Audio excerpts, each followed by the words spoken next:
शासकीय माध्यमिक आश्रमशाळा विसापूर येथे दिनांक 16 जानेवारी 2026 शुक्रवार रोजी बाल आनंद मेळाव्याचे आयोजन करण्यात आले होते।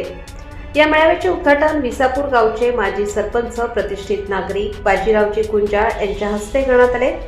प्रमुख पाहुणे म्हणून शालेय व्यवस्थापन समितीचे उपाध्यक्षा सारिका पवार ह्या उपस्थित होत्या। आलेल्या सर्व मान्यवरांचे शासकीय माध्यमिक आश्रमशाळा विसापूरचे मुख्याध्यापक श्री सी.एन. थोरात सरांनी पुष्पगुच्छ देऊन स्वागत केले। यावेळी इयत्ता 1ली ते 10वीच्या विद्यार्थ्यांनी विविध खाद्यपदार्थांचे स्टॉल लावले होते।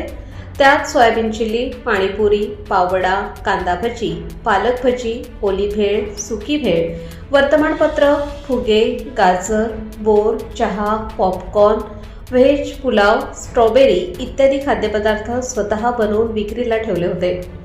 त्यांच्या या छोट्याशा दुकानांना शाळेतील चिमुरड्या मुलांनी व शाळेतील कर्मचारी यांनी भरभरून खरेदी करून उत्तम असा प्रतिसाद दिला। या बाल आनंद मेळाव्यातून विद्यार्थ्यांना दैनंदिन व्यवहार व रोजगार निर्मिती समजली। बाल आनंद मेळावा यशस्वी करण्यासाठी शासकीय माध्यमिक आश्रमशाळा विसापूरच्या सर्व शिक्षक वृंद, अधीक्षक, अधीक्षिका, सर्व चतुर्थ कर्मचारी यांनी विशेष मेहनत घेतली।